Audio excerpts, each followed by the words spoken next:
Good morning students. आज मैं आप लोगों को ई 208 और एम ई 210 का सी प्रोग्रामिंग का चैप्टर पढ़ाने वाली हूँ, that is console input output functions. जो हमारी सी लैंग्वेज होती है, सी लैंग्वेज में इनपुट और आउटपुट देने के लिए कुछ लाइब्रेरी फंक्शंस बनाए गए हैं। लाइब्रेरी फंक्शंस जो भी बनाए गए हैं वो पहले से ही सी लैंग्वेज में डिफ़ाइन नहीं है, अलग से उनको फंक्शन में डिक्लेयर करा गया है, डिफ़ाइन किया गया है। तो अगर आपको उन लाइब्रेरी फंक्शंस को यूज़ करना है तो आपको अपने सी प्रोग्राम के अंदर वो लाइब्रेरी फाइल्स इंक्लूड करनी पड़ती हैं। सी भाषा में बहुत सारे इनपुट आउटपुट लाइब्रेरी फंक्शंस बनाए गए हैं। मेनली इनको 3 कैटेगरी में डिवाइड किया गया है। पहली है आपकी कंसोल इनपुट आउटपुट, दूसरी है डिस्क इनपुट आउटपुट फंक्शंस और तीसरी है पोर्ट इनपुट आउटपुट फंक्शंस। जो कंसोल इनपुट आउटपुट फंक्शंस होते हैं, इन फंक्शंस को कीबोर्ड के थ्रू आप इनपुट देते हो और आपके जो डेस्कटॉप होता है, जो आपका मॉनिटर होता है, जो वीडियो होती है, आपकी आउटपुट यूनिट होती है, उस पर आप आउटपुट लेते हो। जो आपका सेकेंड है डिस्क इनपुट आउटपुट फंक्शंस, इसमें फंक्शंस को फ्लॉपी डिस्क और हार्डवेयर के साथ इनपुट और आउटपुट फंक्शंस आपको परफॉर्म करने होते हैं। थर्ड है जो आपका पोर्ट इनपुट आउटपुट फंक्शंस में जो डिफरेंट पोर्ट्स आपके पास अवेलेबल होते हैं, उन पोर्ट्स के थ्रू आप इनपुट और आउटपुट करते हो। जो आपका सिलेबस है, सिलेबस में सिर्फ और सिर्फ आपका first console input output functions ही है, बाकी दो आपके सिलेबस में नहीं है। तो हम सिर्फ पढ़ेंगे कंसोल इनपुट आउटपुट फंक्शंस। जो कंसोल इनपुट आउटपुट फंक्शंस होते हैं, इसको दो डिफरेंट टाइप में डिवाइड किया गया है।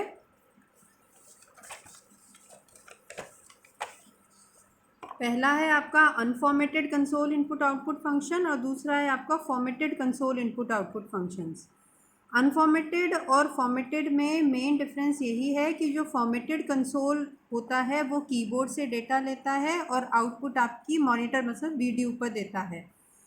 लेकिन फॉर्मेटेड में यूज़र अपनी आवश्यकता के अनुसार, अपनी नीड के अकॉर्डिंग किसी भी डेटा की फॉर्मेटिंग कर सकता है, जबकि अनफॉर्मेटेड में आप फॉर्मेटिंग यूज़र के थ्रू कोई फॉर्मेटिंग अलाउ नहीं होती है। जैसा ही आउटपुट आएगा वैसा ही आप उसको प्राप्त करोगे।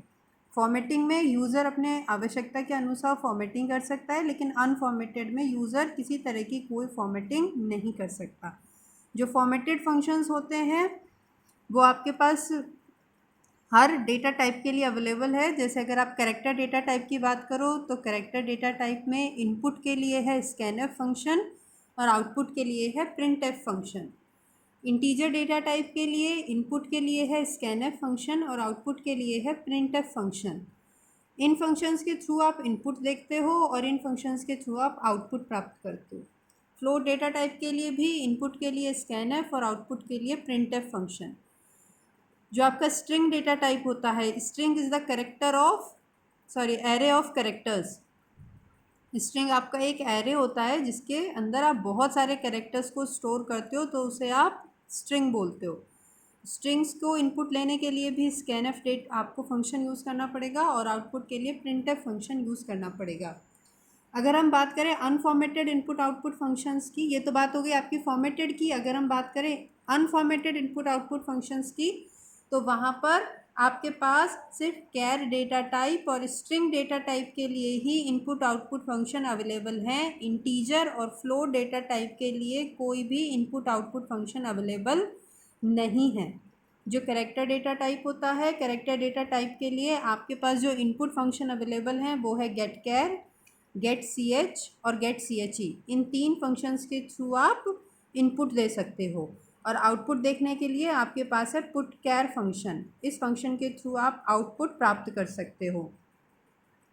जो आपका होता है स्ट्रिंग डेटा टाइप, इंटीजर और फ्लोट के लिए कोई इनपुट आउटपुट फंक्शन अनफॉर्मेटेड में अवेलेबल नहीं है। स्ट्रिंग डेटा टाइप के लिए जो इनपुट फंक्शन है that is your gets function और आउटपुट प्राप्त करने के लिए जो फंक्शन है वो है आपका पुट फंक्शन। तो ये बात हो गई आपकी फॉर्मेटेड फंक्शंस आपके पास कौन कौन से अवेलेबल हैं और अनफॉर्मेटेड फंक्शंस आपके पास कौन कौन से अवेलेबल हैं।